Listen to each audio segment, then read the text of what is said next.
Hallo, ich bin Peri Soilu und du bist hier beim Happy Cool Love Podcast, dein Podcast für mehr Lebenssinn, Bewusstsein und Klarheit und für einen Kurs im Wundern, denn was wir hier die meiste Zeit gemeinsam tun, ist unseren guten Freund einen Kurs im Wundern dazu holen und die Grundsätze, die uns der Kurs gibt, auf unsere menschliche Erfahrung anwenden. Und wenn wir das oft genug beherzigen, dann machen wir eine grundsätzlich andere menschliche Erfahrung, die glücklicher ist, die zufriedener ist, die ruhiger ist und gelassener ist. Ich freue mich, dass du mir heute wieder deine Zeit schenkst für die Folge 331 vom Happy Cool Love Podcast und hoffe natürlich, dass dir gut geht. Ich habe so eine kleine Überraschung heute für uns. Ich habe mich nämlich unterhalten mit dem Radikal Non-Dual Podcast mit David und Felix.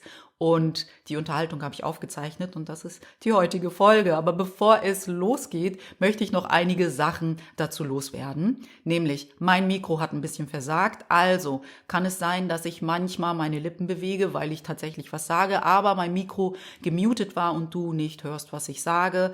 Das kommt ein paar Mal vor. Ich habe aber versucht, den Ton so gut wie möglich auszugleichen. Zumindest hörst du mich laut, aber manchmal setzt mein Mikro einfach aus. Das Gute ist, die Jungs haben natürlich ein fabelhaftes Mikro, weil die schon echt gute Erfahrung damit haben, zu dritt den Podcast zu machen. Für mich ist das ja erstmal neuer Boden und ein neues Terrain und deshalb gewöhne ich mich erst daran. Ich lerne, wie ich am besten mein Mikro einstelle. Ich habe schon so ein paar Ideen, was ich anders mache. Aber jetzt ist es erstmal so und ich hoffe, du hast ein bisschen Nachsicht mit mir. Und das andere ist natürlich, dass ich meine Quintessenz unseres Gesprächs mit dir teilen will. Und bei mir ist vor allem hängen geblieben, wie herrlich bodenständig man mit dem Kurs sein kann, wenn man denn will. Weil eines, was bei den beiden auch sehr auffällig ist, ist, dass sie die menschliche Erfahrung nicht ausblenden. Und das ist mir ja auch immer super, super wichtig. Auch wenn ich vielleicht sehr idealistisch bin und sehr daran glaube, mit jeder Faser meines Bewusstseins, dass mit Gott alles möglich ist, bin ich dennoch immer auch sehr dafür, bodenständig und normal mit dem Kurs zu sein. Ich gehe nicht in die Welt und spreche irgendwie in der Öffentlichkeit Segen aus oder sowas, weil sich das für mich ganz falsch anfühlt. Das fühlt sich für mich nicht mehr natürlich, authentisch und normal an. Für mich ist es so, dass der Kurs mir diese Dinge zwar sagt, dass wir alle Brüder sind, dass wir uns gegenseitig segnen sollen, dass wir ein Segen füreinander sein sollen, dass ich Gottes heiliger Sohn bin. Ja, natürlich sagt das der Kurs, aber er sagt es mir. Er sagt es nicht, gib es weiter in die Welt und irritiere Menschen damit. Ich weiß nicht, wie liebevoll das ist. Manchmal ist es vielleicht liebevoll, ich weiß es nicht. Aber für mich ist es meistens 99% der Zeit nicht liebevoll, jemanden den Kurs aufzudrängen, der ihn nicht will. Eigentlich ist 100% die akkurate Zahl. Und es war so schön und so erfrischend, mit zwei Menschen sich austauschen zu können, die das sehr ähnlich leben und sagen, hey, die menschliche Ebene ist nicht zu ignorieren, weil wir machen nun mal eine menschliche Erfahrung, aber wie können wir das Bewusstsein für etwas Höheres, diese Haltung, die der Kurs uns näher bringt, in diese menschliche Erfahrung mit einfließen lassen. Ich glaube, dann ist schon alles richtig übersetzt von den Grundsätzen im Grunde genommen. Und das tat richtig gut. Ich fand es wirklich sehr, sehr schön, mich mit den beiden auszutauschen. Wobei ich bei mir merke, ich bin natürlich ein hoffnungsvoller, sage ich mal, Idealist. Ich bin so idealistisch, dass ich in jedem Moment alles verändern kann. Und das kann ich nicht stoppen in mir. Da ist ein Gefühl, ich weiß es nicht. Ich weiß es ja nicht mal, was es ist. Ich nenne es jetzt mal ein Gefühl, dass immer alles zu jedem Zeit sich für uns verändern kann, weil mit Gott alles möglich ist. Ich sehe das so ein bisschen, wie es in der Lektion 155 von Übungsbuch von Ein Kurs im Wundern steht. Ich lese uns das kurz mal vor, bevor ich dich dann in das Gespräch mit David und Felix entlasse. Und ich wünsche mir natürlich, dass du richtig gute Dinge aus dem Gespräch für dich mitnehmen kannst. Also, wie ich meine Bodenständigkeit und meine Normalität verbinde mit meinem unbändigen Idealismus, ist in diesem Satz zusammengefasst. Ich lese uns das mal vor. Es gibt eine Art, in dieser Welt zu leben, die nicht hier ist, auch wenn sie es zu sein scheint. Das ist es. Das ist es. Du nimmst dieses Bewusstsein, ja, diese höheren Prinzipien, die der Kurs dir gibt, aber du bist damit in deinem Alltag wie immer scheinbar, aber dann doch auch nicht. Und ich glaube, so fühle ich mich. So versuche ich den Kurs die meiste Zeit zu leben. So, jetzt kann ich dir nur noch viel Freude mit der Unterhaltung wünschen und ein bisschen Nachsicht mit meinem Mikro und wir sehen uns gleich auf der anderen Seite wieder. Ich freue mich sehr, dass ich heute 2 Gäste begrüßen kann, beziehungsweise, das klingt so formell, dass wir uns heute mit dem Radikal Non-Dual Podcast mit Felix und David austauschen dürfen, also ich. Und würde sagen, lasst uns doch einfach starten, dass ihr euch ganz kurz vorstellt vielleicht. Ich bin Felix von Radikal Non-Dual. Wir sind normalerweise zu dritt. Der Andi hat es aber aus terminlichen Gründen nicht geschafft. Und wir haben jetzt sind es schon 6 Jahre. 6 Jahre. Und die Geschichte ist eigentlich noch ein bisschen länger, weil sozusagen die Judy Scott-Ritson den Andi kannte und mich kannte und uns über Jahre gesagt hat, irgendwann macht ihr mal was zusammen, irgendwann macht ihr was zusammen. Und uns immer unabhängig gefragt hat, macht ihr schon was zusammen? Und wir so, nee. Und irgendwann vor 6 Jahren haben wir dann gesagt, so, jetzt wird's Zeit und haben diesen Podcast angefangen. Bei den David kannten, haben wir ihn auch noch mit dazu eingeladen. Und seitdem sind wir ein sehr, sehr schönes Trio geworden. Ich glaube, für mich auch mein engster Freundeskreis oder Teil von meinem engsten Freundeskreis, die beiden, wenn man doch über 6 Jahre sich gut begleitet hat. Ich selbst habe den Kurs, dieses Jahr ist mein 20-jähriges mein Kurs, also ich habe den schon eine Weile gemacht. Genau, in verschiedensten Konstellationen, sag ich mal so. Das ist eine eigene Folge dann, ne? Ich mag die aktuelle Ausprägung, passt sehr gut gerade.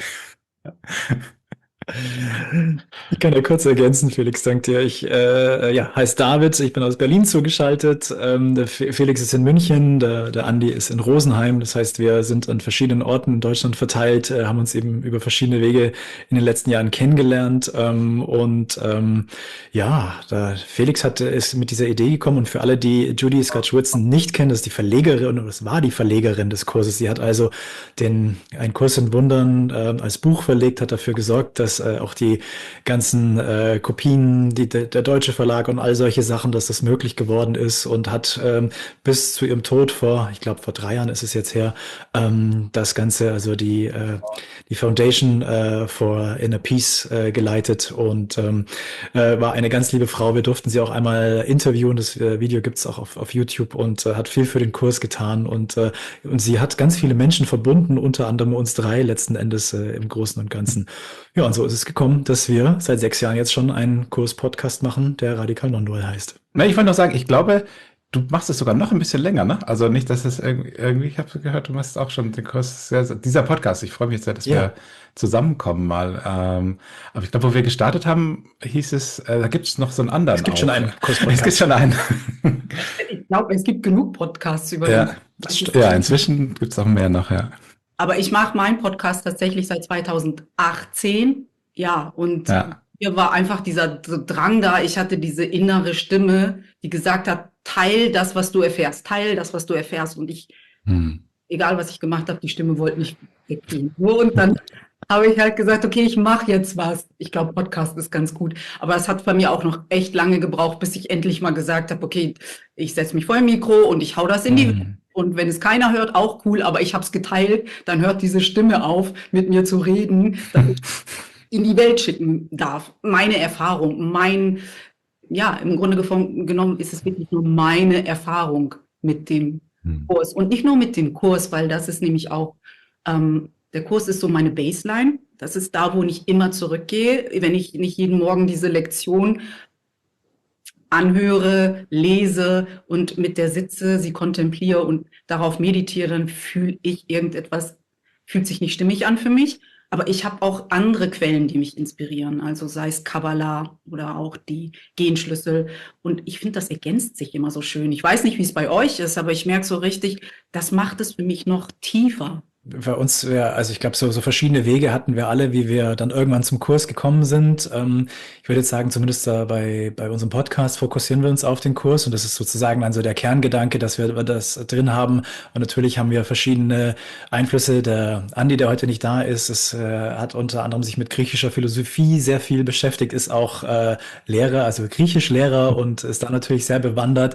Und so diese verschiedenen Dinge, wie wir zum Kurs dann gekommen sind, da fließt natürlich natürlich immer irgendwie was ein. Und ja, für uns war dann so der Kerngedanke, dass wir gesagt haben, dass wir uns in dem Podcast auf den Kurs fokussieren wollen, aber in den verschiedenen Folgen, wenn es jetzt zum Beispiel um Therapie geht, Felix arbeitet unter anderem als Coach, ich auch, da sind dann so verschiedene therapeutische Einflüsse, zumindest so von Freud viel beeinflusst. Das interessiert uns oder interessiert mich vor allem. Da sind natürlich verschiedene Dinge mit drin und gleichzeitig schauen wir auch immer so was das Radikale, also das, wo der Kurs tatsächlich an die Ursache der Dinge geht. Das hat uns, glaube ich, also mich, dafür kann ich sprechen, so fasziniert, wie kompromisslos der Kurs von der Sprache her ist, von der Art und Weise, von der Lehre. Ich habe das selbst in der Form für mich nirgendwo anders gefunden, dass ich gesagt habe, das ist das, was mich wirklich packt und berührt und letzten Endes auch dazu verleitet hat, wirklich komplett in den letzten 20 Jahren auch so dabei zu bleiben, weil ich vorher auch so ein spiritueller Sucher war, der überall sich verschiedene Dinge angeschaut hat und Interesse hatte, Neugier hatte. Nicht, dass ich das nicht mehr habe, aber ich habe das Gefühl, so mein Zuhause in der Hinsicht habe ich da gefunden und das ist auch eine schöne Erfahrung, ja. Für mich ist, ich meine, ich glaube, was uns alle drei auszeichnet, man kann es einfach als sehr normal lebend bezeichnen. Ich hatte, wie gesagt, andere Phasen, wo ich auch mal in so einer Community gelebt habe und verschiedene Sachen. Ich mache natürlich viele Sachen, also ich gehe auch zum Sport und mache auch irgendwie normale Therapie und werde auch gecoacht und das nehme ich auch alles für mich persönlich als sehr, sehr unterstützend wahr. Ich denke, für mich gibt es so, es sind fast wie so zwei Schienen, weil diese Unterstützungsangebote, die richten sich ja offensichtlich an mich als Person, also an den Felix. Und der Kurs, so wie ich ihn verstehe oder so, dieses radikal Non-Duale richtet sich ja eben nicht an den Felix, sondern an den, der träumt, der Felix zu sein. Es sind also für mich wie fast eigentlich zwei völlig unterschiedliche Botschaften, weil wenn da, was soll der Felix anfangen mit, ich bin kein Körper, ich bin frei, das ist das Ende des Verständnisses für Felix. Für den träumenden Geist macht das natürlich unendlich viel Sinn und diese Freiheit von der Identifikation mit Felix und naja, die ganzen Themen, die ein Felix so mit sich bringt, ist für mich der Kern vom Kurs. Das, was mich befreit, ist ja nicht irgendwas irgendwie, dass ich jetzt irgendwie toll klettern kann oder was ich halt gern mache oder schön tanzen kann. Das ist trotzdem alles, das darf ja alles sein. Oder auch wenn ich in der Therapie einen richtigen Durchbruch habe oder die Beziehungen zu irgendwelchen Leuten sich für den Felix verbessern. Das andere ist für mich wie die eigentliche Essenz, ne? Das geht so viel tiefer. Es kann alles wunderbar koexistieren, weil das eine ist für den Felix und das andere ist für den Träumer. Und insofern ergänzt es sich denke ich mal, meinem oder auch wahrscheinlich in unserem Verständnis sehr gut. Und wir haben halt gesagt, gut, in dem Podcast reden wir halt über den Teil und bringen halt jeder so unsere persönlichen Erfahrungen mit rein, damit es nicht jetzt irgendwie eine abgehobene Geschichte bleibt. Weil am Ende nimmt sich ja jeder als die Person, als den Körper wahr und eben nicht als den Träumer. Das ist ja gerade, deswegen brauchen wir ja den dicken Schinken. Ja, ich glaube, das ist so, wie ich das sehe.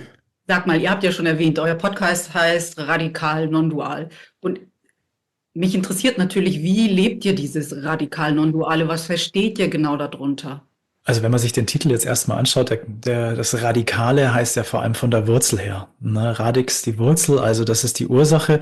Und der Kurs ist von der Ursache oder vom Grundgedanken her ein non-dualer Kurs. Felix hat ja schon gesagt, wir alle nehmen uns hier als Individuum, Peri, David und Felix wahr. Das ist Dualität. Wir haben unseren Körper, wir haben unsere individuellen Themen, unsere Beziehungen in der Welt, das, was der Kurs mehr oder weniger als Illusion oder auch als Traum bezeichnen würde. Und was dahinter steckt, also der Traum ist eine Wirkung eines Gedankens, und zwar eines Trennungsgedankens. Und der Trennungsgedanke ist der Glaube daran, dass wir es wirklich geschafft haben, uns von Gott, von unserer Quelle, von der Einheit zu trennen. Das ist eigentlich nie passiert, ne? Aber wir glauben daran, dass wir es geschafft haben. Und in diesem Glauben daran ist diese Trennungswelt, diese Illusion entstanden. Und wenn man jetzt überlegt, was heißt das? Also haben wir gesagt, wir wollen wirklich daran zeigen, was der Kurs eigentlich sagt, weil der Kurs adressiert uns eigentlich nicht als Peri, David und Felix, sondern als der Entscheider, der sich entscheiden kann, nicht wer bin ich eigentlich, sondern was bin ich eigentlich. Ich bin immer noch in der Einheit und das haben wir vergessen. Der Kerngedanke, wenn wir jetzt radikal non-dual sind, dass wir in unseren Folgen eigentlich erstmal auf die Themen schauen, wie die Welt sie sieht, ne? Und dann schauen, was sagt denn der Kurs eigentlich? Und das ist die andere Ebene, die Felix schon angesprochen hat. Die Ebene heißt, eigentlich ist nichts passiert. Wir sind immer noch in der Einheit, das haben wir vergessen und wir müssen uns erinnern, dass wir kein Körper sind, sondern dass wir ein Geist sind, das ist was Abstraktes und dass wir uns anders entscheiden können. Und das da hinzukommen auf eine sanfte Art und Weise, das ist sozusagen der Kerngedanke von radikal non-dual. Mit welcher Geisteshaltung machen wir die Dinge? Das ist der Kerngedanke. Das heißt, egal was da draußen passiert, friedlich auf die Dinge zu schauen und zu sehen, eigentlich kann ich mit einer anderen Art und Weise draufschauen. Und das ist eigentlich das, was der Kurs als Wunder bezeichnet, unsere Geisteshaltung ändern. Das Wunder hat nichts mit der Welt zu tun. Es geht vielmehr darum, dass wir Frieden haben können, egal was in der Welt ist. Und das ist sozusagen diese Perspektive, die wir vertreten. Das ist nicht so attraktiv für manche, weil es eben keine Live-Tipps gibt. Also wie mache ich dies, wie mache ich das, sondern eher eine Geisteshaltung. Aber da steckt sehr viel Macht dahinter, die Geisteshaltung zu ändern. Das war jetzt meine lange Antwort. Ich sehe, der Felix hat, glaube ich, auch noch was zu ergänzen. Um nochmal, aber genau, im Prinzip der Kerngedanke, wenn man es zusammenfassen will, ist für mich sehr dieses von Ken Wapnick gibt es so ein Wort, was mich total angesprochen hat, das ist be normal, also sei normal.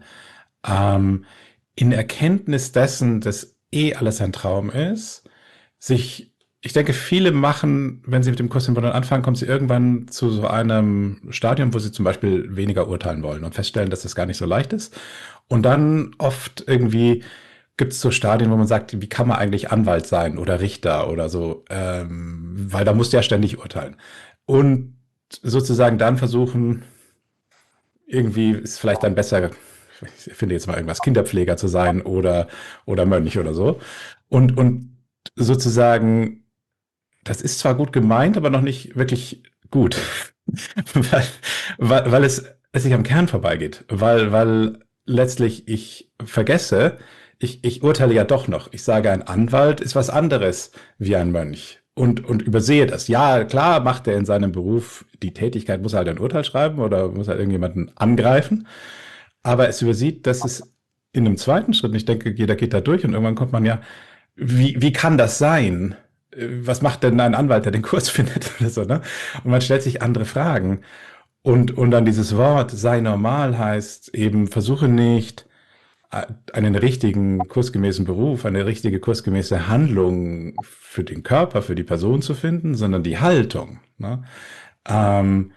Kann ich meinen Beruf oder meinen Nichtberuf, wenn ich schon pensioniert bin, so ausüben, dass ich aus einem friedlichen Geist komme, der nicht mehr urteilt, der wirklich nicht mehr urteilt und der nicht wieder die Welt jetzt neu unterteilt, nicht mehr in die, was weiß ich, in die Schönen und die Hässlichen, wie ich es vielleicht davor gemacht habe, sondern jetzt in die Sanften und die Bösen. Ist ja nur, ich habe das nur ausgetauscht und das Urteilen wirklich zu lassen, da hinzukommen, fand ich sehr hilfreich, diesen Satz, sei normal, mach wieder. Und ich hab eine ganze Weile eine ganze Weile 8 Jahre in einer Kursgemeinschaft gelebt, wo ein Kernteaching war, das ist jetzt hier natürlich viel besser als im Fußballstadion zu grölen und irgendwie eine Partei anzugreifen und die andere muss verlieren. Das ist nicht kursgemäß, aber bei uns hier zu sitzen und für Weltfrieden zu meditieren, das wäre kursgemäß. Und das sehe ich nicht mehr so. Also, sondern dieser spalterische Satz teilt die Welt auf. Jetzt halt nach einem neuen Schema, aber es ist nicht hilfreich. Ich bin nicht wirklich sanftmütig. Und es gibt eine Möglichkeit, ins Fußballstadion zu gehen und eine Mannschaft feuern, ohne den Gegner im Geist anzugreifen, unabhängig davon, was die Worte sind. Und die zu finden, dass es wirklich um eine Haltung geht und nicht um eine Handlung. Dieser Unterschied ist wirklich immer wieder die Haltung und alle Versuchung zu widerstehen, nur die Handlung zu ändern und die Haltung bleibt halt gleich.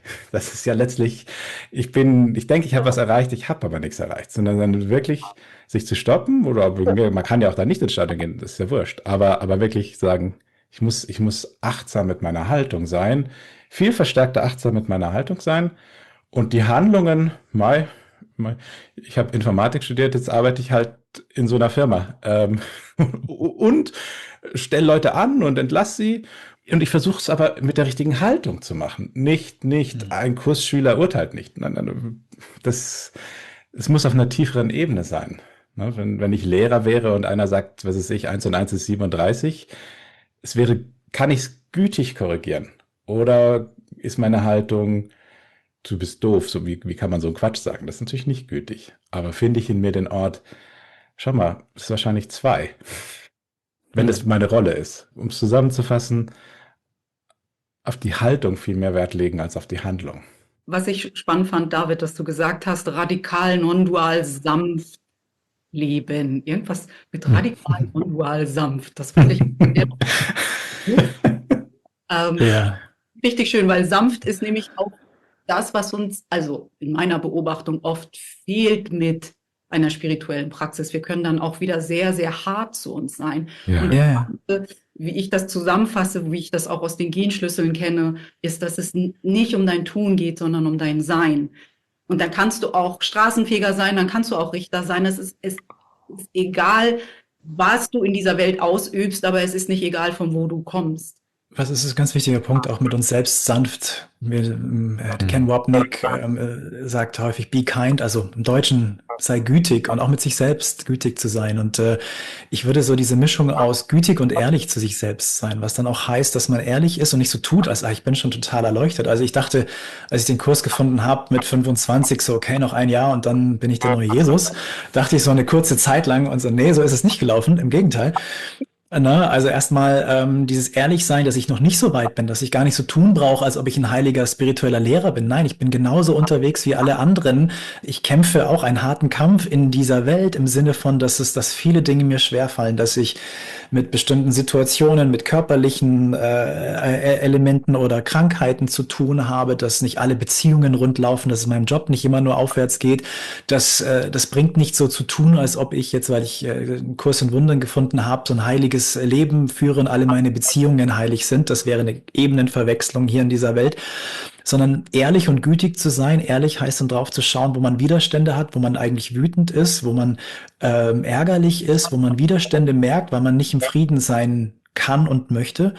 Und da sanft drauf schaut und dann auch nicht so, ach Mensch, jetzt mache ich es doch schon so lange oder ich wollte doch anders umgehen, sondern zu sehen, okay, diese Widerstände, die ich habe, die helfen mir, weil das sind eigentlich Ängste, wo ich noch nicht bereit bin, den nächsten Schritt zu gehen und wirklich gütig und liebevoll zu sein. Dafür verurteile ich mich nicht, dass ich noch nicht so weit bin. Und auf diese Art und Weise ehrlich darauf zu schauen, dass wir halt auch noch unseren Weg zu gehen haben.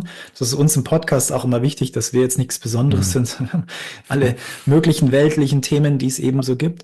Und dann, wenn irgendwelche, eine Krankheit, Wut, Ärger irgendwie hochkommen, dann merken wir, okay, da sind wir noch nicht bereit, einen Schritt weiter zu gehen, gütig drauf zu schauen, aber das ist hilfreich, weil es sind Widerstände und die zeigen uns, dass es etwas aufzulösen, zu vergeben gibt und dann können wir es nutzen und das ist das Interessante, weil du vorhin ja auch gefragt hast, wie leben wir das Ganze?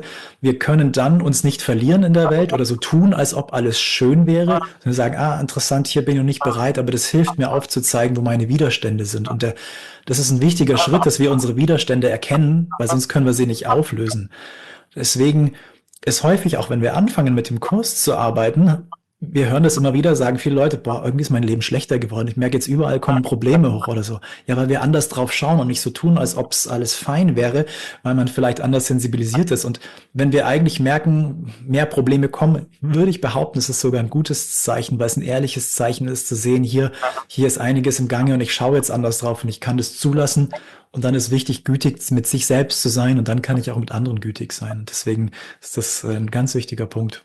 Und sanft trifft es genauso, ja. Was ich schön finde, Felix, weil du auch angesprochen hast, dass man auf einmal so eine Doktrin, die Versuchung ist da, so eine Doktrin aus dem Kurs zu machen und zu sagen, das ist kurskonform, das ist nicht kurskonform. Und einmal hat man wieder so ein Korsett übergezogen.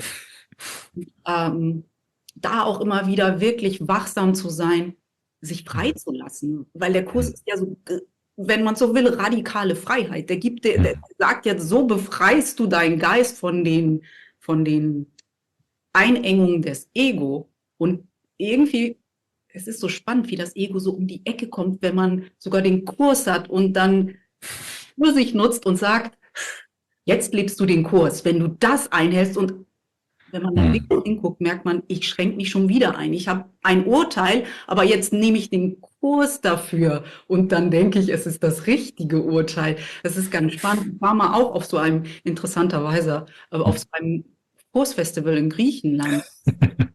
Ja.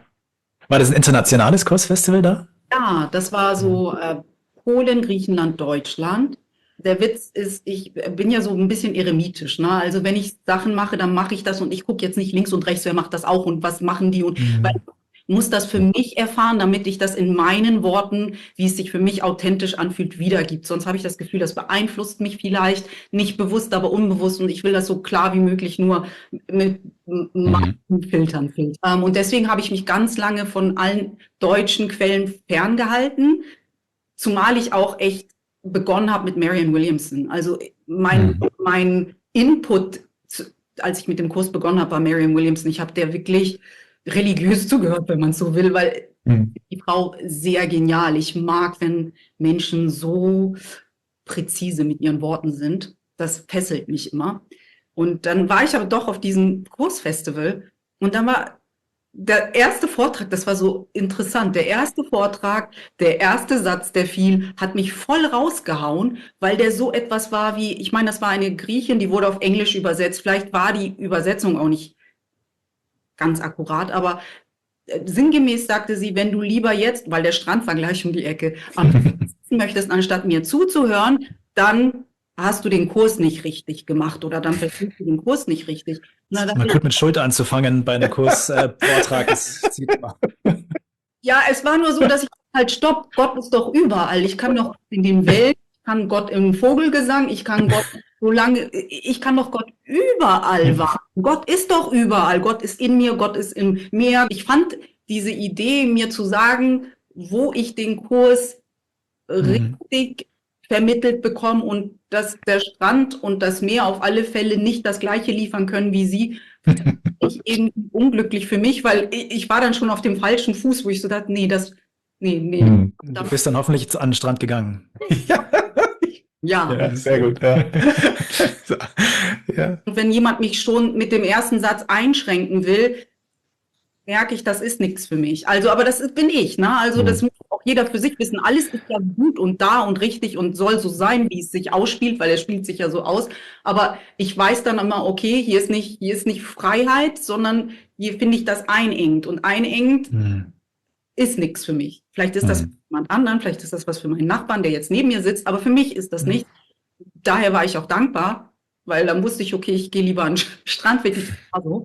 Aber der Kurs kann natürlich wieder, das wisst ihr natürlich auch, und ich glaube, das weiß jeder, der den Kurs in die Hand genommen hat, der kann natürlich wieder dorthin führen, dass das Ego den Kurs irgendwie kidnappt und für dich übersetzt und dann, ja, nimmt das Chaos seinen Lauf. Ich denke fast, dass das ein Stück weit unvermeidbar ist, dass das passiert. Und dass man halt, weiß ich nicht, 2 Schritte vor und einen zurückgeht und hoffentlich nicht ganz so oft 2 zurück und wieder nur einen vor, aber auch das kommt vor. Das steht, glaube ich, irgendwo sogar im Kurs. So, du wirst den Weg unweigerlich verlieren, aber du wirst ihn auch wiederfinden. Und es ist ja letztlich auch eine Tageserfahrung, denke ich, wenn man ein Stück weit ehrlich ist.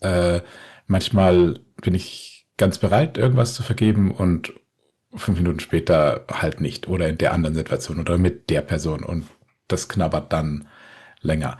Und natürlich ist der gleiche Mechanismus, glaube ich, immer am Werk, ne? Weil letztlich, und das fand ich schon interessant, ne? Das Ego, die Person sehr viel Angst hat, weil das Ego ist eine Idee der Trennung und die Einheit ist keine Idee der Trennung. Also das muss natürlich irgendwie suspekt sein.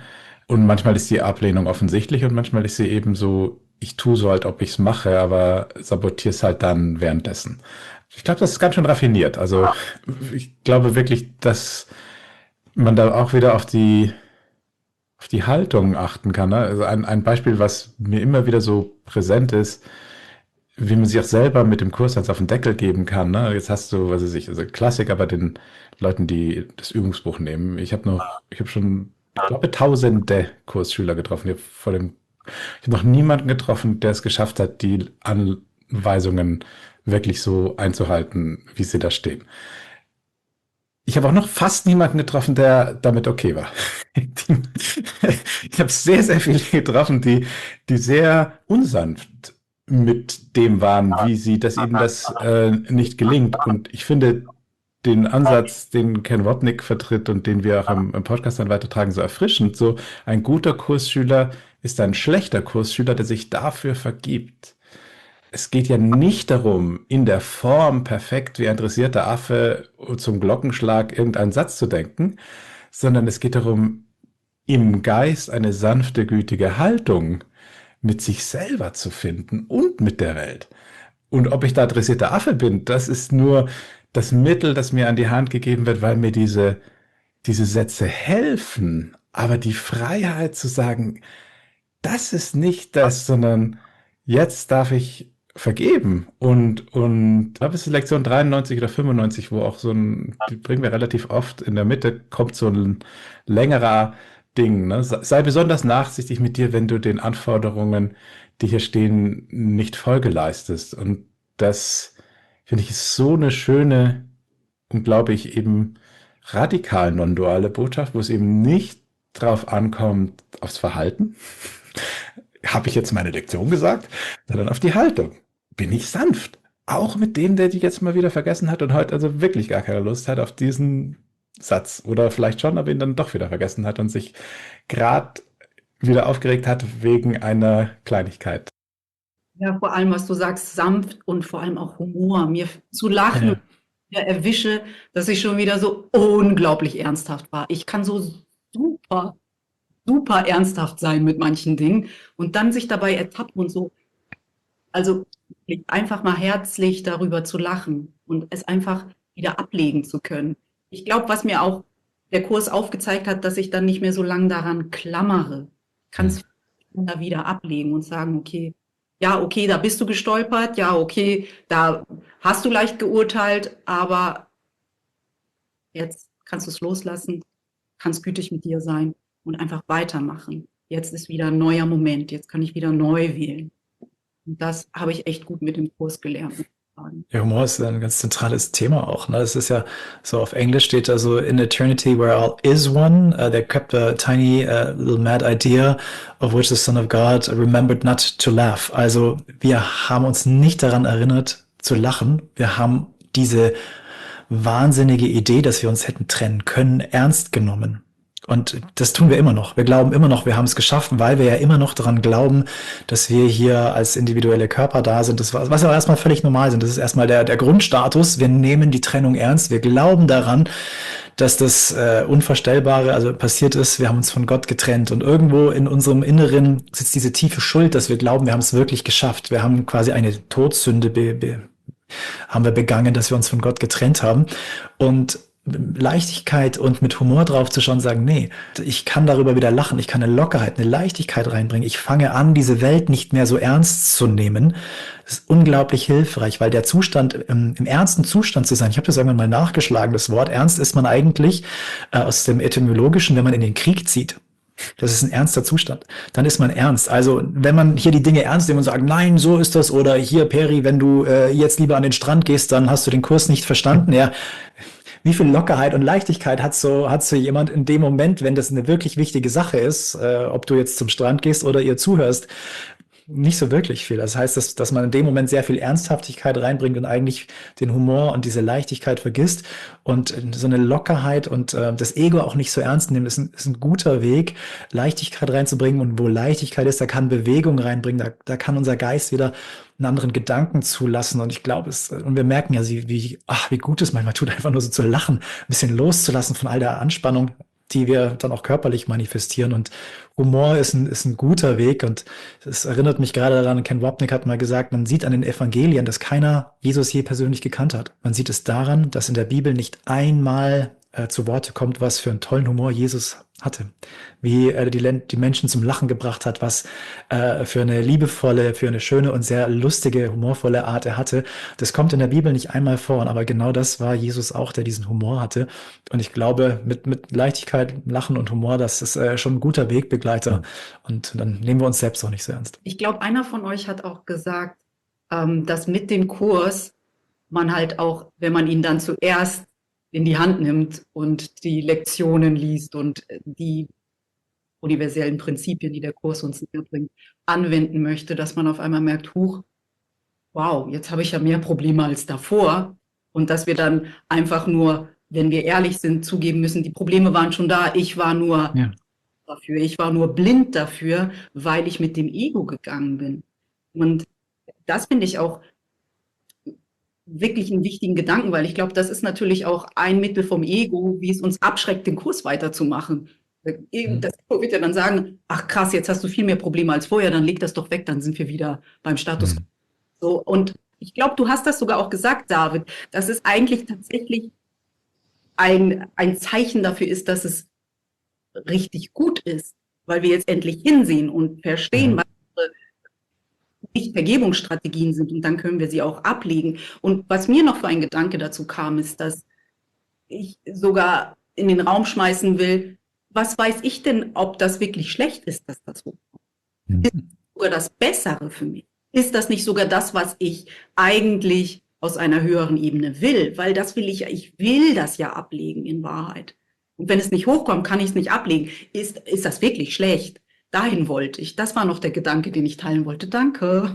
Ja, letztlich, ne, dass man kann schon urteilen, aber mit so einem kleinen Horizont, dass man eh nicht einschätzen kann, ich weiß nicht, ich nehme nicht so was zu meinem Besten dient, ne, aber natürlich wissen wir es alle 100-mal besser, aber also diese Demut, ich weiß es nicht, ich weiß es wirklich nicht. Und das ist ja auch, das ist, glaube ich, so ein altes buddhistische Geschichte, oder ist eine alte Lehre auch, ne, dass du es nicht beurteilen kannst. Und das finde ich eigentlich das Faszinierende am Kurs. Das sind ja oft gar nicht so wahnsinnig neue Ideen, sondern nur so zusammengestellt in der Form, die für uns halt annehmbar ist. Und weißt du, wenn irgendjemand dann für sich entdeckt, das ist halt nicht mein Weg, dann ist halt nicht mein Weg. Also da ist es ja auch, die Erlösung ist sicher, ne? Da ist ja auch, passiert ja nichts. Also das Einzige, was passieren kann, ist, dass das Leiden sich verlängert. Aber da bin ich auch nicht der Schiedsrichter. Weil ich kann ja auch das nicht beurteilen, ne? Weiß ich, wozu das dient? Ne, weiß ich nicht. Ich glaube, so Durchhalteparolen, ich hatte das am Anfang, wie kann ich sagen, ich hatte das immer wieder, aber ich bin inzwischen so, oh mal, ich werde schon ankommen, hat Gott bestimmt, wird schon seine Richtigkeit haben. Auch da diese Lockerheit, ne? Und das meine ich nicht mit Gleichgültigkeit, ne? Ich meine das schon, aber so dieses Übergrübeln, ne? Was würde jetzt die Welt untergehen, wenn ich mal ein Jahr lang das Buch weglege? Oder so.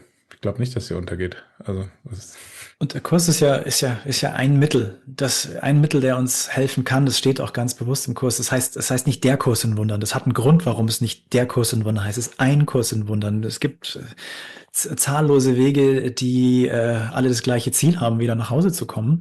Und dementsprechend brauchen wir da auch nichts Besonderes aus dem Kurs machen. Und der Kurs ist Teil der Illusion. Also wenn wir hier in der Illusion sind, dann ist auch ein Kurs in Wundern. Dann ist dieses Buch auch eine Illusion. Dann müssen wir nicht anfangen, das heilig zu erklären oder zu sagen, ich muss jeden Tag krampfhaft meine Lektionen machen oder genau was der Felix sagt. Dann lege ich es halt mal zur Seite. Oder dann ist vielleicht eine Phase in meinem Leben, wo es irgendwas, dann kümmere ich mich um die Familie. Vielleicht bin ich Vater oder Mutter und muss mich gerade um eine Familiensituation kümmern. Dann ist das, was gerade von mir in der Rolle, in der ich gerade bin, gefragt ist. Und dann kommt vielleicht eine andere Zeit, wo es darum geht, mit dem Kursstudium, sich dafür auch nicht schuldig zu fühlen. Und das in diesen Rollen, die wir haben, ist es vollkommen normal, dass wir einen Job haben, wir müssen uns um den Körper kümmern. Das können wir auch nicht verleugnen und so tun, als ob wir gar nicht hier sind. So, ne?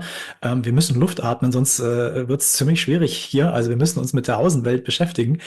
Und dann da auch normal damit umzugehen und auch aus dem Kurs nichts Heiliges und aus Kursschülern nichts Besonderes zu machen. Und das ist auch wieder dieses einfach damit normal umgehen. Und ich finde, das entlastet total, weil man dadurch einfach sein Leben leben kann, aber auf der geistigen Ebene diese Ebene hat, wo man weiß, für was man die Dinge tut. Also ich würde zum Beispiel nicht in eine Bäckerei gehen und sagen, ich segne dich, Bruder, ich hätte gern 3 Brötchen oder so. Nur die hellen Brötchen und nicht die, so ungefähr.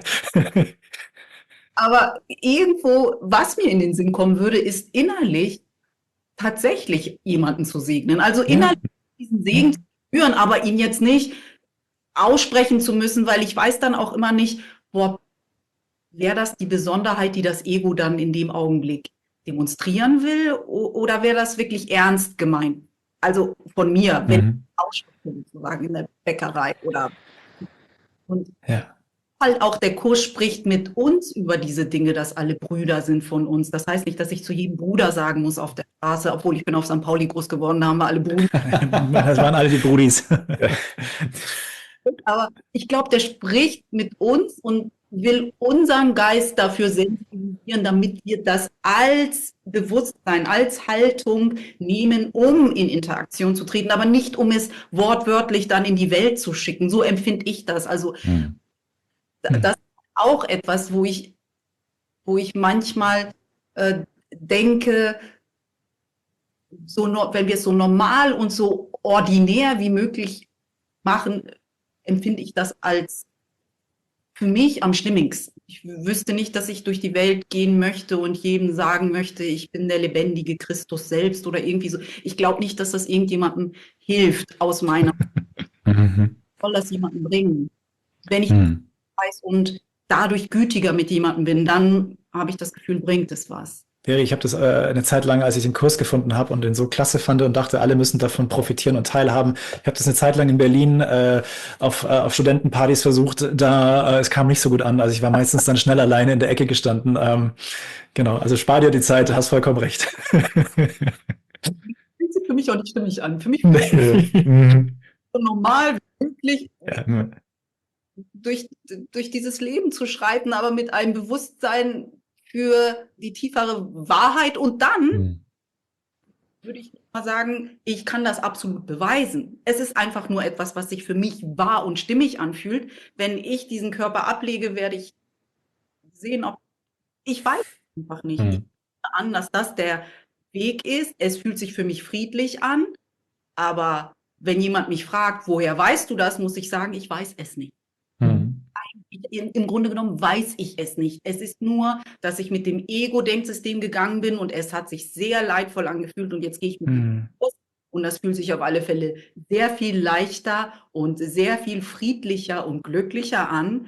Aber endlich, wenn jemand mich fragt, woher weißt du, dass der Kurs das Alpha und das Omega ist und dich zurück zu deiner wahren Natur führt und mit ihr verbindet, sage ich kann es dir nicht beweisen. Es ist richtig, weil es sich für mich richtig anfühlt. Und du musst das für dich entscheiden. Aber das ist die richtigste Antwort, die ich habe für mich. Ich weiß es nicht. Ich habe auch leidvolle Missionarserfahrungen gemacht. Ist auch auf ungefähr gleich viel Gegenliebe gestoßen, wie wahrscheinlich bei den meisten. Ich denke, eine Sache, die der Kurs uns ja auch sagt, am Ende ist es dein Traum. Es gibt keine Welt. Wem will ich es denn sagen?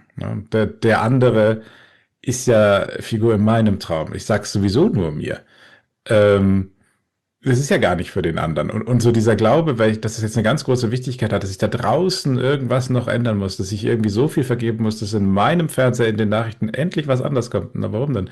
Ich muss nur so viel vergeben, dass in meinem Geist während dem Fernseher kommt, was kommt, endlich Frieden ist.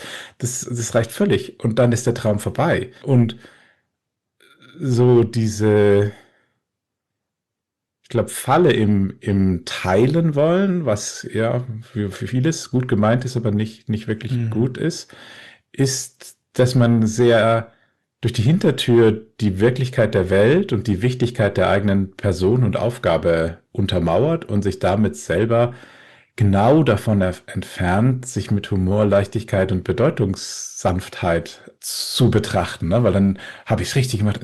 Da ist keine Welt, es gibt nichts zu tun. Ich muss hier überhaupt nichts erreichen. Nicht mal, dass ich den da segne. Ich mache das für mich, weil ich erlebe, mir geht's gut. Oh, prima. Und in dem Moment, wo ich anfange, ich muss das irgendwie, da ist schon jemand, da ist ja in Wahrheit eben nicht jemand. Es hilft jetzt auch nicht, sich das den ganzen Tag wie ein Mantra vorzubeten, da ist keiner, das macht mich nur depressiv, das wird mich wieder normal. Aber so, ich finde das eigentlich das Spannende, dass man irgendwie diese tiefen Wahrheiten, wie es ist ein Traum und so, nicht, oder das sind alles meine Brüder, dass man eben nicht hergeht und irgendwie ein riesen Brimborium draus macht und jetzt alle mit Bruder anredet, statt Frau Meier ist es jetzt Bruder Meier. Also da sind wir wieder, ich habe die Form verändert, aber die Haltung nicht. Es ist halt immer noch ein von mir getrenntes Wesen, das jetzt einen anderen Titel hat. Nein. Ja, die Kabbalistik Die sagen ja, es gibt tatsächlich nur dich und Gott. Genau, und im Kurs ist ja, also der macht ja auch solche Spielchen, ne?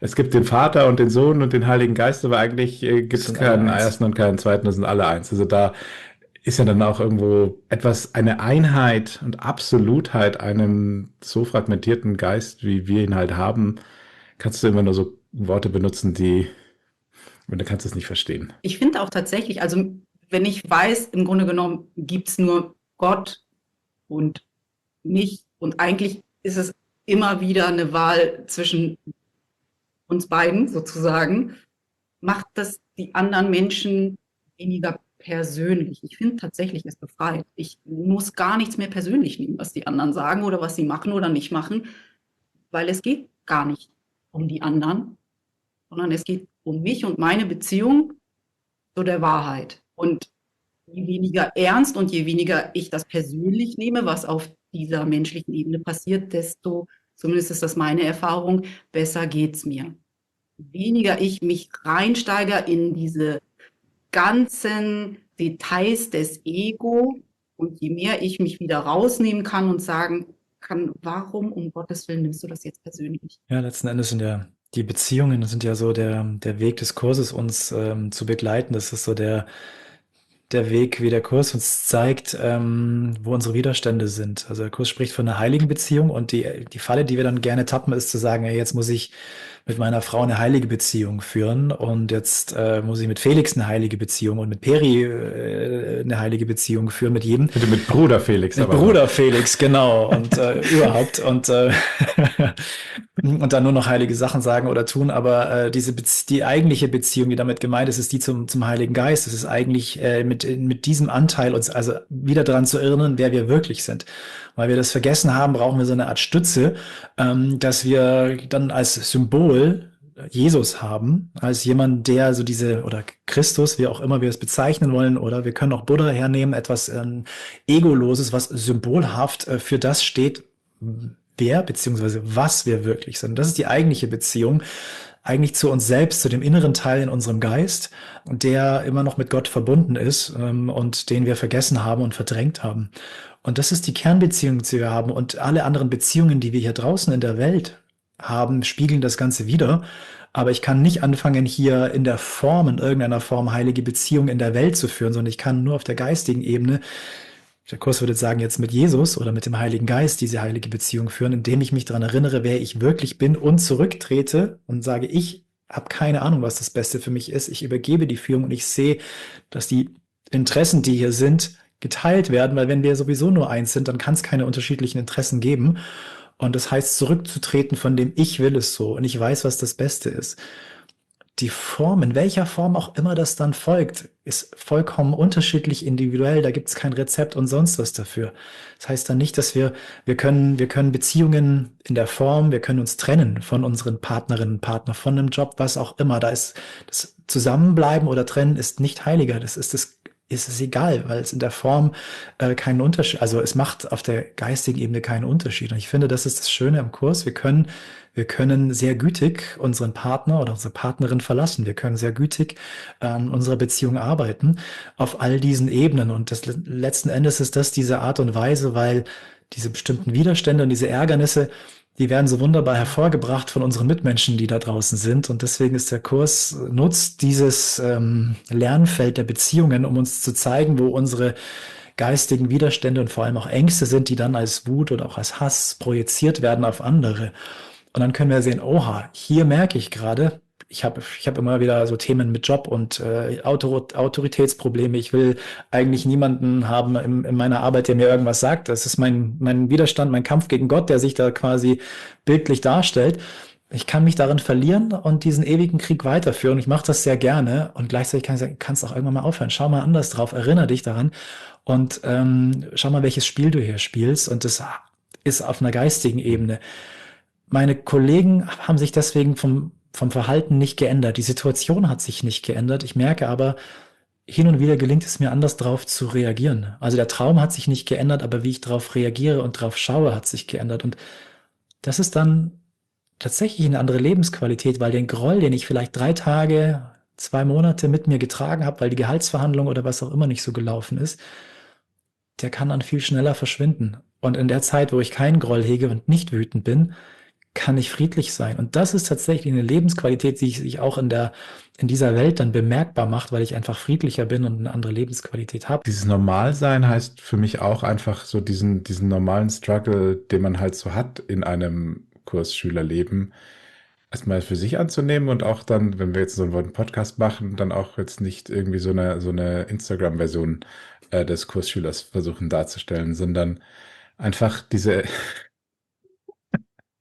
was das ist, aber naja, seit ich den Kurs mache, ist alles so super und alles ganz fantastisch und meine Beziehungen und früher war dies und dies und Alles nur ja, Abundance. ich denke, jeder, der mit dem Kurs arbeitet, hat sicher sehr schöne Ergebnisse in so einer beobachtbaren Form. Das wäre ja, aber manchmal auch nicht, oder sie brauchen so lange und ich glaube, man ist manchmal ganz schön selektiv, was man davon erzählt und was man davon nicht erzählt. Das ist die Instagram-Version, ne?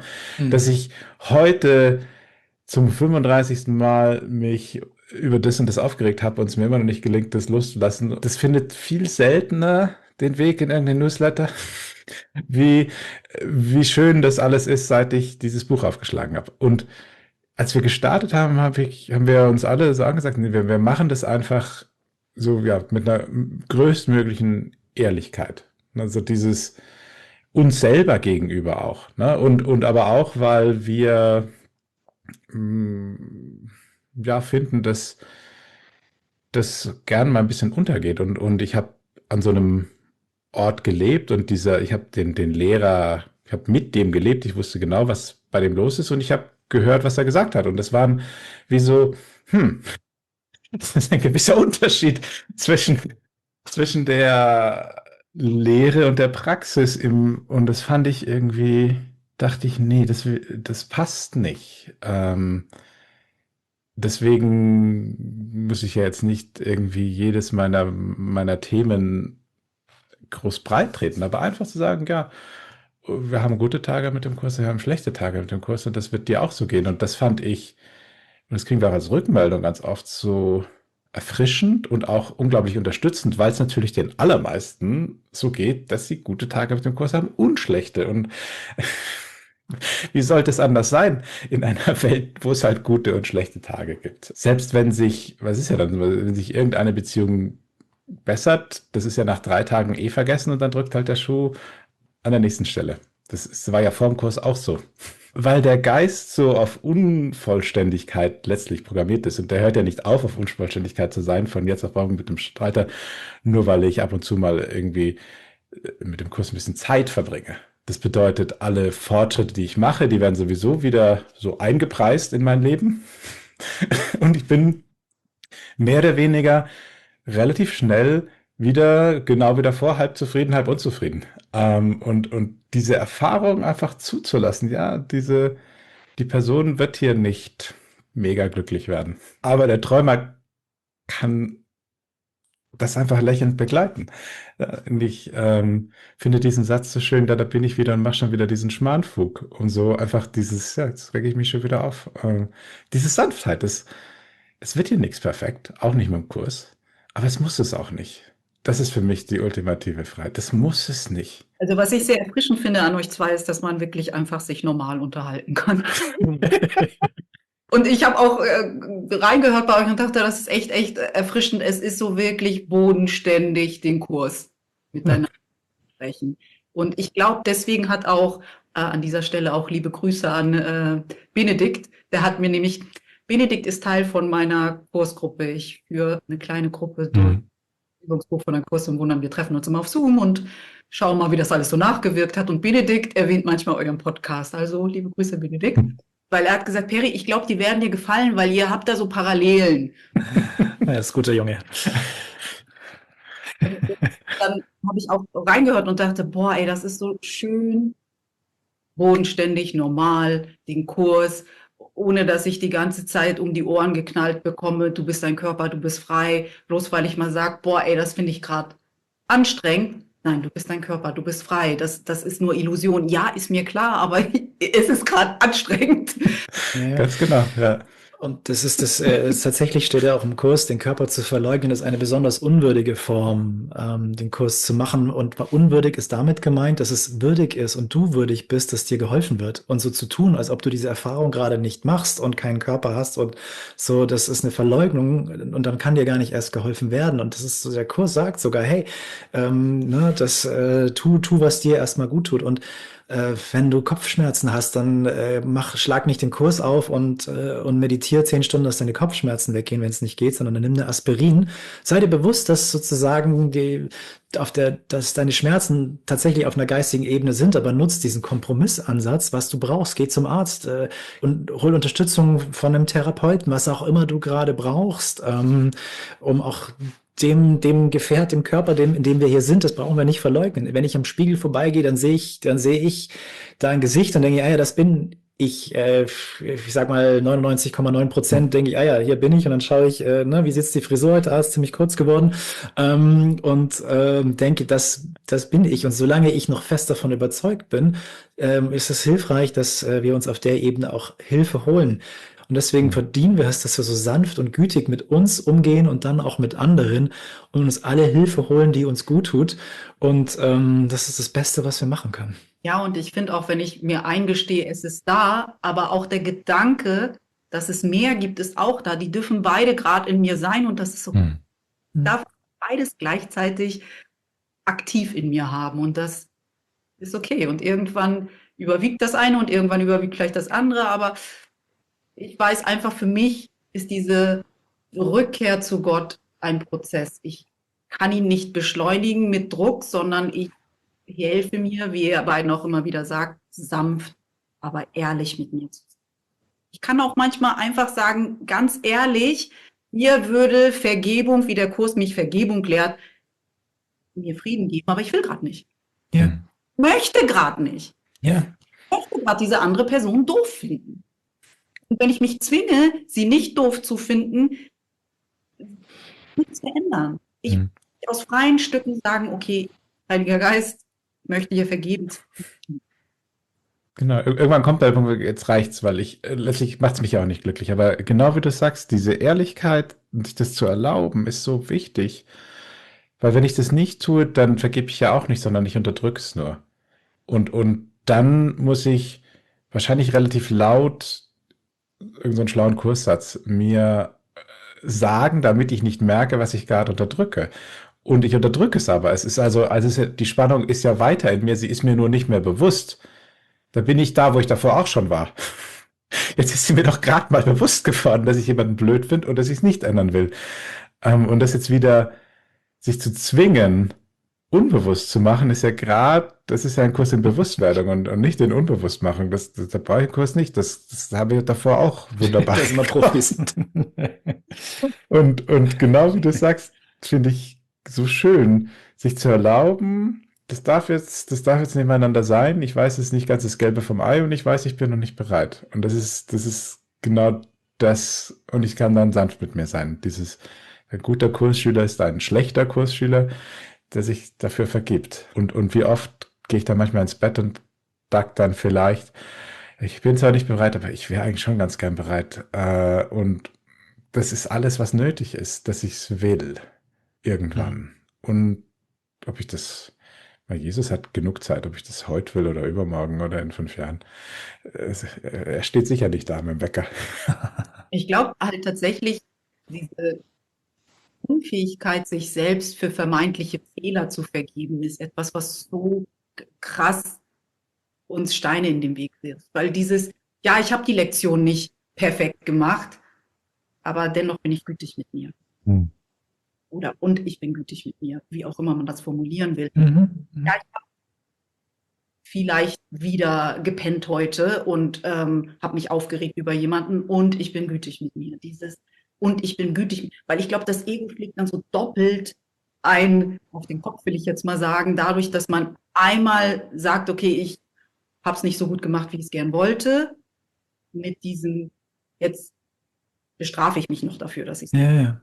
Ich würde sagen, das erinnert mich, ich habe eine Lieblingsstelle im Textbuch, da ist ein ganz kurzer Satz, 4 Worte, die ganz kursiv geschrieben sind. Und genau das, was du sagst, Also gibt es diesen Satz, und wenn du feststellst, dass der Widerstand stark ist und die Hingabe schwach, dann bist du nicht bereit. Punkt. Und jetzt kommt der Satz, bekämpfe dich Für dich nicht nicht. selbst. Und das ist genau das, was du sagst. Und ich finde, das ist so eine schöne Haltung. Ja, dann bist du nicht bereit. Jesus hat mir die Erlaubnis gegeben, Kapitel 30. Vergess es natürlich und bekämpfe mich natürlich trotzdem selbst, weil dann ist alles wieder wichtig. Aber ich muss nicht. Es gibt eine Einladung im Innehalten und im sanft mit mir werden. Ja, ach, das ist letzten Endes dieses Thema besondere Beziehungen, was dann also wie das Ego sich einschleicht, mit dem Kurs umzugehen. Die eine Variante ist, plötzlich sind wir ganz heilig und fortgeschritten und die anderen checken es nicht. Na, das ist ja dann auch, also so den Weg bin ich auf jeden Fall gegangen und dachte mir so, Nur ja, du. ja, ja, hey, ich dachte mir, okay, ich habe mit Anfang 20 den Kurs verstanden und jetzt jetzt lese ich jetzt noch ein paar Kapitel und dann bin ich safe erleuchtet, habe ich mal in einem Seminar von uns gesagt, so, und dann geht's, und hey, ich bin sogar noch unter 30, ich glaube, Jesus war irgendwie, ne, war so um die 3, also ungefähr diese Besonderheit, ne, also so in dem Moment, es war so, ach ja, und dann aber immer noch mit so einer Pseudo-Bescheidenheit, die ich dann nach außen kommuniziert habe. So, ja, ne, ich habe das schon verstanden. Ach, du hast gerade mit dem Kurs angefangen. Ja, schön. Ja, ach, in der Phase war ich auch. Mhm. So, also wenn man da mal jetzt genauer hinschaut, was da für eine, ja, für sozusagen so eine Besonderheit und so eine, ja, so dieser Wunsch, was Besonderes zu sein, steckt einfach dahinter, was Heiliges zu sein, auch wirklich mich zu unterscheiden von anderen Leuten, weil ich habe doch als Kind schon gemerkt, dass ich anders war.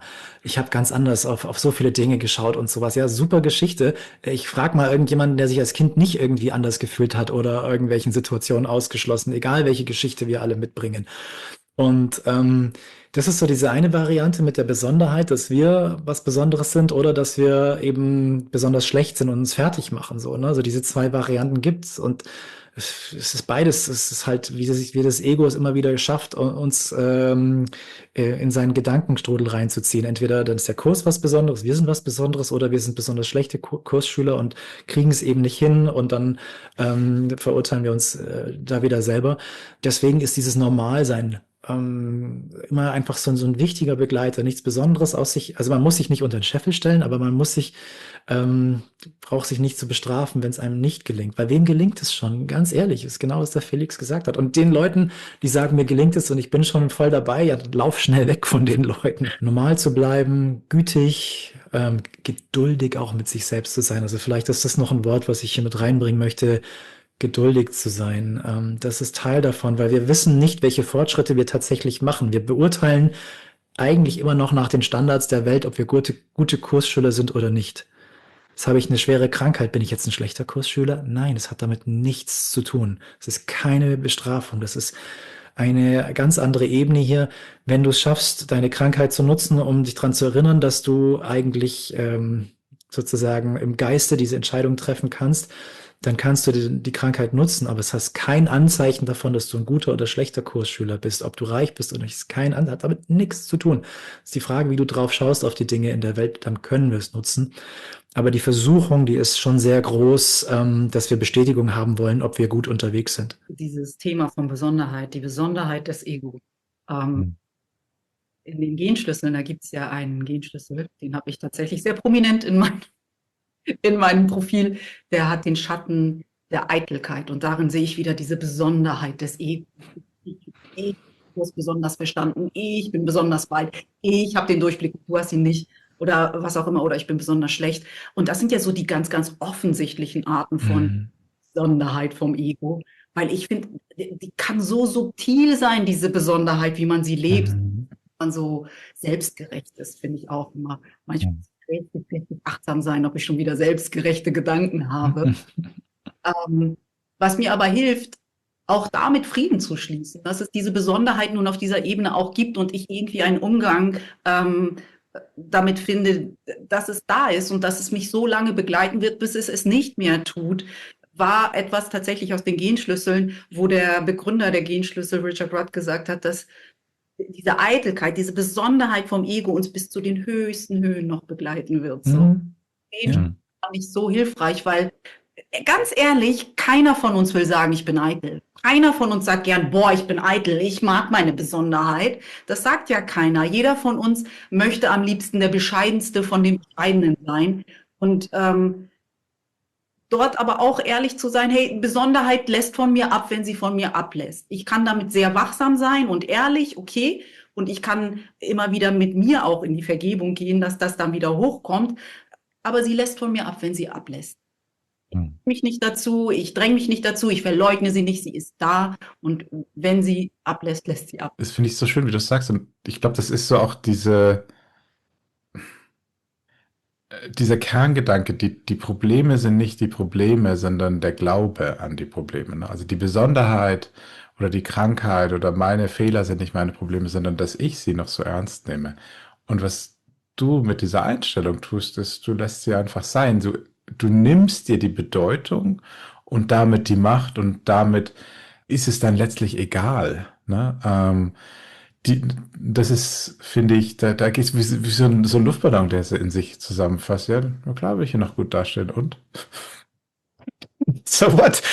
Ich glaube, es ist halt, ne, ich werde auch noch atmen. Es ist auch Ego, weil, also, der Gott atmet nicht, so viel steht fest. Und das finde ich so schön, wie du auch da so die Kirche einfach im Dorf lässt und sagst, ja, machen sie einmal nicht gut, meine Sachen mal nicht gut und das wird mich begleiten und ich lerne es anzunehmen und immer wieder mich dran zu erinnern, ja, das wird mich begleiten, wie jeden irgendwas begleitet und das ist so was Sanftes, wie du es so beschreibst, war schön dir zuzuhören.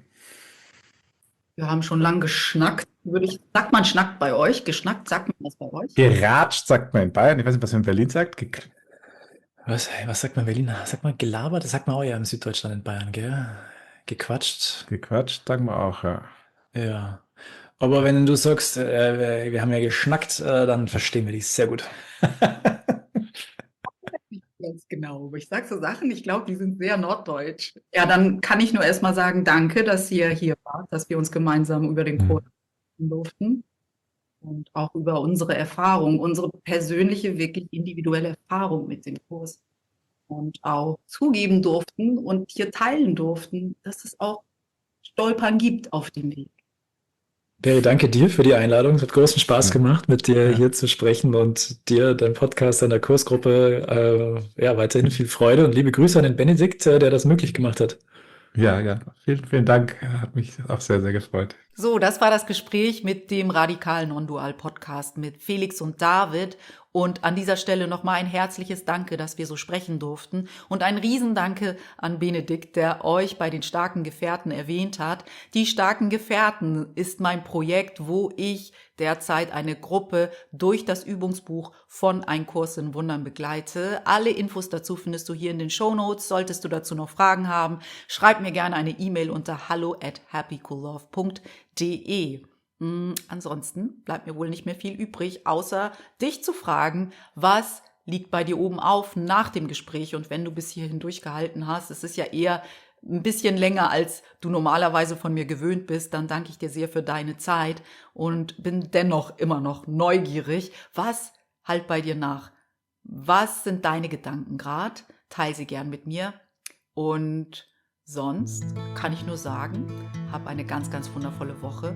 Sei gütig mit dir, sei sanft mit dir, sei geduldig mit dir und vergiss den Humor nicht. Bis ganz bald, deine Peri.